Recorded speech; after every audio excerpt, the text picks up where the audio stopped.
Welcome to Bramblegate, where heroes chase glory, adventurers chase treasure, and Rowan Fenn mostly chases things that bite him. This is the weakest explorer. Our hero has no training, no talent, and absolutely no survival instincts. Naturally, he is going dungeon diving. Our story starts at the Fenn farm, where one tiny attic window is still awake because apparently Destiny hates sleeping. Inside, 8-year-old Rowan has an old wooden king, a weird brass token, and way too many questions. His mother Mara is telling him the family's secret version of how Astera was founded, which is already much better than going to bed.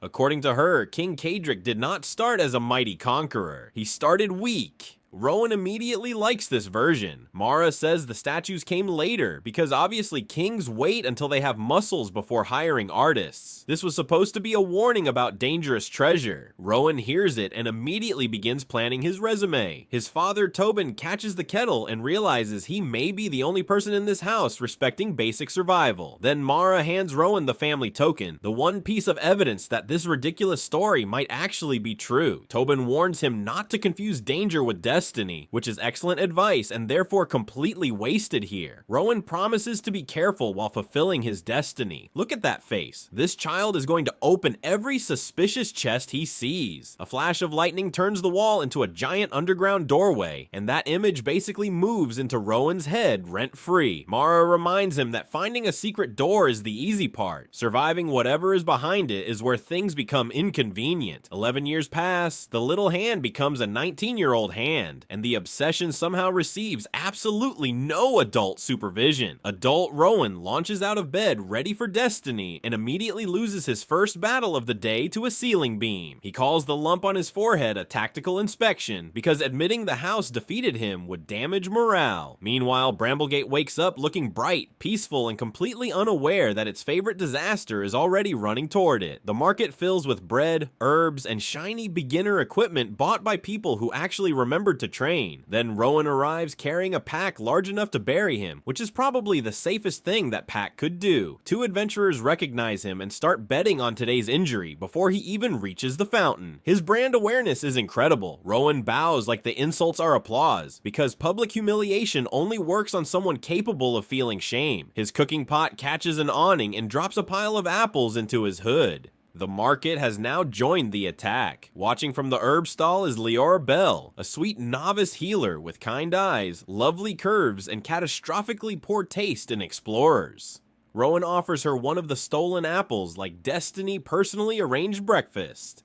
Confidence remains his highest and least useful attribute. The vendor asks for payment, so Leora quietly pays while Rowan studies the sky with the innocence of a wanted man. Even a nearby child knows about the mimic incident, although the child has made the understandable mistake of counting only 3 attacks. Rowan corrects the number to 5 because if a monster repeatedly eats you, the least you can do is respect the statistics. Then Leora spots blood under his sleeve, and Rowan realizes the conversation has entered the dangerous medical portion. He tries flirting his way out of an explanation. This has never worked, but consistency is important to a professional. Leora grabs his wrist and marches him toward the infirmary while he provides several completely ignored objections. The entire market cheers like she just captured a dangerous animal. Honestly, the comparison is unfair to dangerous animals. The guild infirmary has 3 beds, green medicine bottles, and 1 unofficial permanent resident named Rowan Fenn. Leora lays out her healing tools, and yes, the camera has chosen a very supportive angle for our hardworking healer. Under Rowan's sleeve is a fresh mimic bite beside several older ones, giving his arm the world's least impressive achievement collection. Leora asks why he touched another chest that was visibly breathing. This is a fair question with an extremely stupid answer. Rowan says innocent treasure chests should not be profiled. Somewhere common sense packs a bag and leaves town. Leora laughs despite herself, her healing light sputters, and Rowan briefly looks proud of causing a medical complication. She gathers a faint vital weave between her hands, which is soft, green, and already more useful than Rowan's entire combat education. The tiny wound closes, but the spell drains her much faster than it should. Leora's heart is strong, her mana pool is less ambitious. Rowan notices her fingers shaking and, for once, stops performing long enough to ask whether she ate breakfast. She claims she is completely fine, so he returns the apple without making a joke. Please appreciate this rare sighting of emotional intelligence. Their hands touch around the apple, both of them freeze, and every romance reader immediately understands more than these two do. Rowan tells her that even her weakest spell feels miraculous to him, and the annoying part is that he actually means it. Leora turns bright red. The neckline is doing brave work, but somehow her blush still wins the entire panel. She tightens the bandage until Rowan's ribs attempt to become one rib. Embarrassed healers apparently hit harder than mimics. Outside the curtain, Garrick sees them together and looks annoyed that Leora is wasting mana on Bramblegate's favorite chew toy. Back in the guild hall, parties gather beneath monster trophies while Rowan searches for the rarest quest requirement, one willing teammate. The easiest request on the board still requires 2 registered members. Rowan currently possesses half a team and all the emergency cheese. He pitches maps, rope, morale, and 2 categories of cheese to a beginner party. Somehow he leads with the cheese. The whole table clears before he finishes. Their coordination is excellent, so at least somebody here found a good party. With his options disappearing, Rowan walks over to Garrick's group while Leora watches from the infirmary doorway. Garrick asks what combat discipline Rowan practices, already knowing the answer is going to entertain the room. Rowan lists running, ducking, screaming, and strategic door closure. He calls it evasive screaming, advanced level. Nessa hides a laugh, and Pell looks guilty, but Garrick keeps pushing because the joke is only fun when somebody is underneath it. He announces that a farmer with a butter knife is not an explorer. The room waits to see whether Rowan finally stays down. Rowan points out that a spear does not make the scarf holding it a hero. Garrick's handsome jaw survives. His dignity does not. The hall erupts. Garrick stands and Guildmaster Odell taps 1 iron key ring against the counter. Fight over. Odell refuses Rowan's solo permit and tells him to find a real party, which would be easier if everyone had not just heard that conversation. Rowan asks whether Odell can simply order people to appreciate him. At this point, magical coercion may be his strongest recruitment plan. Odell says the town charter forbids it, proving Bramblegate has prepared legal defenses specifically for Rowan. Rowan leaves with the usual grin, but the second the doors close, the joke stops working and the rejection finally reaches his face. By sunset, he is walking home through the copper fields, where the work is honest and nothing has teeth disguised as furniture. Tobin is repairing a fence and very obviously not waiting for his son, except for the part where he is absolutely waiting. Rowan takes the second hammer without speaking. He may not understand sword forms, but at least fence posts fear him appropriately. Tobin mentions that the West Field needs another pair of hands before harvest. There is a safe life waiting right here. Rowan jokes that future kings are terrible with barley because saying he is terrified of being ordinary would ruin the performance. Then Tobin asks the question Rowan hates most. What happens if the treasure never existed? Rowan misses the nail and splits his thumb. Apparently even the fence has decided to participate in the discussion. He finally admits that returning to the farm would mean everyone who laughed at him was right. Tobin tells him an ordinary life is not a defeat and he does not need greatness to deserve respect. No joke here. Rowan needs to hear it, but Rowan says he still owes himself the one unopened door because letting go feels worse than being laughed at. Mara arrives with supper, hears the last part, and realizes this argument was decided years ago beside a wooden king. Without asking where he is going, she gives him the brass token. Mothers can support a dream and hate the danger at the same time. Tobin makes him promise to return before dark. Rowan agrees without specifying which dark because loopholes are another advanced discipline. His parents watch from the doorway while he packs. They disagree about the legend, but not about being terrified for their son. Then Rowan disappears beneath the old boundary oak, looking very small on the road to Dawnwell and somehow walking faster anyway. Outside the south gate, Rowan spreads his equipment across the road like a general preparing to invade an entire country alone. He has rope, chalk, oil, cookware, herbs, 2 lunches, and a backup lunch. The dungeon may kill him, but hunger will not.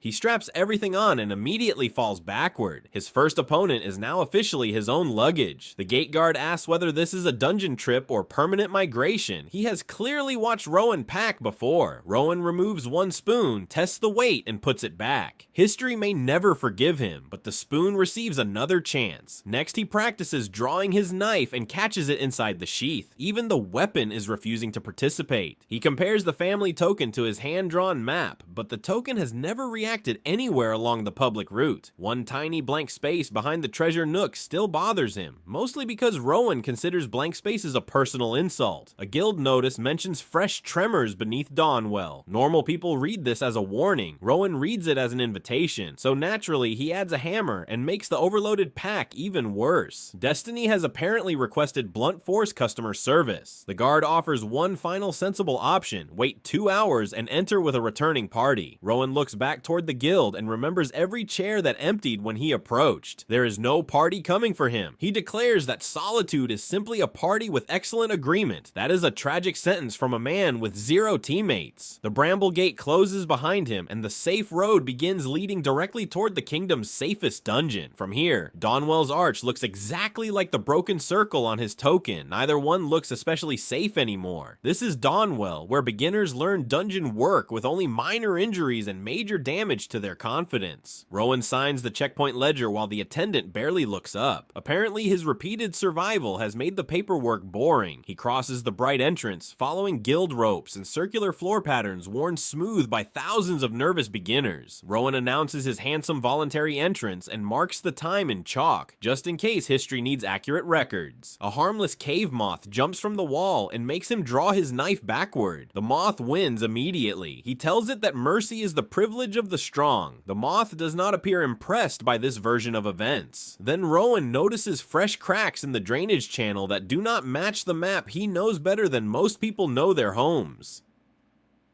There is new stone dust, but no sign of guild repairs, which means the morning tremor opens something below. The arches also narrow a little each time they repeat. A straight corridor should not be quietly turning into a circle. Rowan lies flat on the floor to check the angle and calls it surveying. This explanation also covers most of his naps. The pale moss grows dim near one section of wall, almost like even the dungeon wants to avoid whatever is behind it. He presses an ear to the stone and hears a slow mechanical heartbeat. Something old is still working in there. Then a chest lid creaks from the familiar treasure nook because apparently the dungeon knows exactly how to distract him.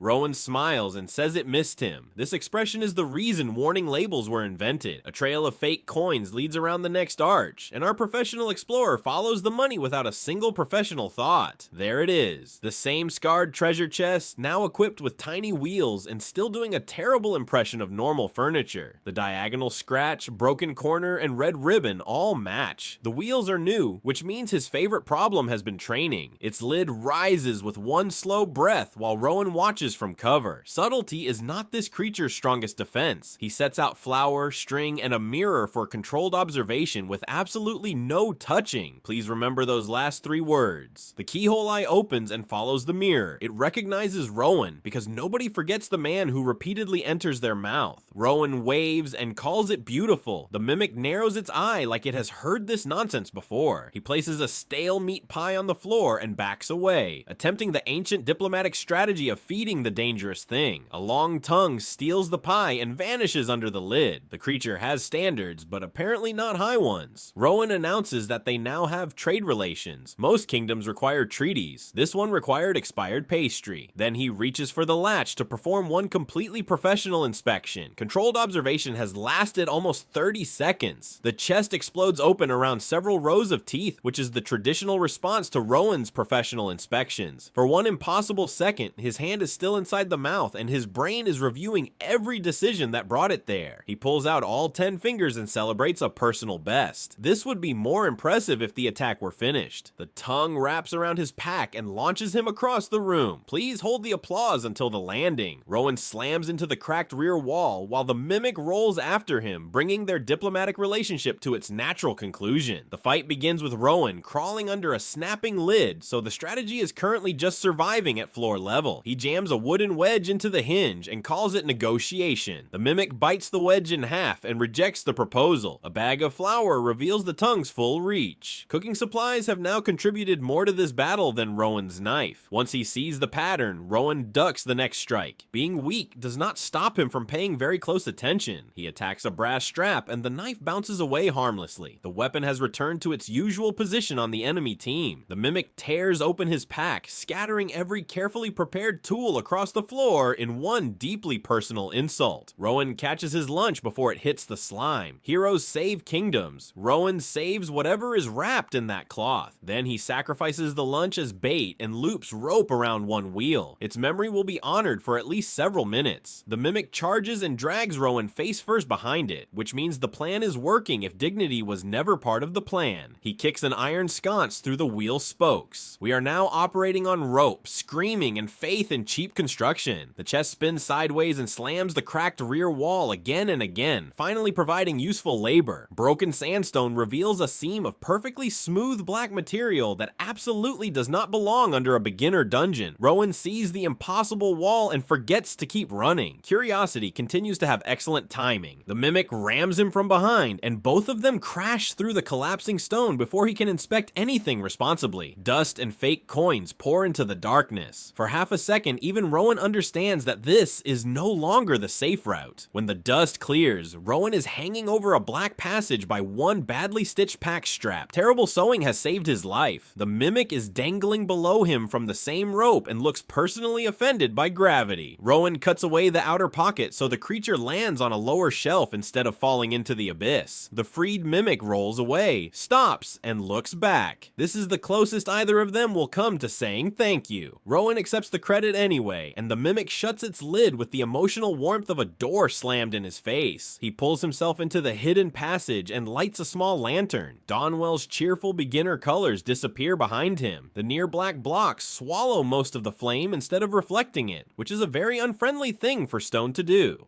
One recessed line runs along the wall at exactly the height of his brass token, almost like somebody left him a trail. When he holds the token near it, a faint vibration moves through his fingers. The family rumor has officially started answering back. The line continues downward beneath centuries of mineral buildup, leading towards something the public dungeon was built over. Rowan scrapes the wall clean and finds the same broken circle and open diamond. Even the color palette knows the joke is over. For the first time, the mark on his family token is not just a story. It is evidence carved into impossible stone. Then falling rubble seals the passage behind him because vindication apparently comes with a strict no refund policy. Rowan tests the blockage, laughs once and says forward was already his favorite direction. The laugh is doing very little work. With retreat gone, he follows the line deeper while the lantern flame bends toward cold air ahead. The passage ends at a seamless black door where King Kadric's royal sun has been carved over something much older. Under the damaged crown symbol is the incomplete circle, which makes it look less like Kadric found this place and more like he covered it. Rowan presses the brass token against the door. Nothing happens, and the legendary treasure immediately develops customer service problems. He tries turning the token, knocking, flattering the door, and claiming to be the heir to a very vague family rumor. The door remains unimpressed while his lantern oil runs low, so Rowan introduces the possibility of a larger hammer. Searching the threshold, he finds a shallow, hand-shaped hollow worn smooth by people who stood here long before him. His palm fits perfectly, but the mechanism still refuses to move. Apparently, the ancient door requires more than enthusiasm. A hidden bronze edge slices open the mimic bite Leora healed this morning. The dungeon has no respect for medical professionals. One drop of blood enters the channel beside the token, and Rowan's first concern is how angry Leora is going to be. The brass darkens like heated metal, and ancient locks begin moving inside the wall. Blood was the missing password. Kadric's royal sun fractures along hidden lines, exposing the older mark he tried to bury. The door withdraws in perfect concentric pieces without dust or grinding, machinery far beyond anything Astera can build. Cold air rolls out carrying metal, stone, and something faintly burned. Rowan decides it smells like destiny or cooked explorer. Then his lantern dies, and no brilliant magic replaces it. Whatever waited here was never designed to look welcoming. Rowan crosses the threshold while the family token stays fused in the door. Ancient treasure rooms also understand non-refundable deposits. Inside there is no gold, crown, or legendary weapon, only a black circular chamber, 7 empty stations, and 1 low central seat. Dull bronze channels wake beneath Rowan's steps, suggesting this room was built for several people standing together. Each station is shaped for a person, not an offering. There are 7 places waiting, and Rowan currently fills 1. A recessed branding iron on the wall carries the same mark above of the door, so yes, the ancient treasure comes with commitment issues. Rowan refuses to touch the obvious branding tool and claims he learned from the chest. Tiny character development is still development. He circles the central seat, finding worn hand contacts but no inscription, instructions, or conveniently labeled treasure. When the door starts compressing the air, he reluctantly sits because the room has reduced his options to one suspicious chair. A thin smoked glass window forms in front of his face, silent, elegant, and already judging his complete lack of a social life. It identifies itself as the bond system, then shows 0 followers and 0 bond points. The treasure has found his weakest statistic. Rowan taps, swipes, and formally requests legendary power in the common tongue. The window continues providing premium silent service. The store offers attributes, aptitudes, techniques, and bond gifts. Everything a growing hero needs, and nothing he can currently afford. He finds appraisal, celebrates, then notices it costs 2 points. Rowan owns 0 points and several new emotional injuries. The system explains that an ordinary party is not enough. Power requires a willing soul binding, which means somebody must choose him completely. Rowan climbs onto the seat and begins announcing his historic rise to an empty chamber. Even the furniture looks unconvinced. Then the final window confirms he has no followers, no points, and no purchases. Legendary treasure acquired. Friendships still sold separately. And thus, Rowan unlocked an ancient power fueled by loyal followers. Small problem, the man currently has fewer followers than this channel. Subscribe and join us for a new episode every day. Tomorrow, Rowan begins the dangerous quest for his first follower, and somehow convincing the pretty healer may be harder than surviving the mimic.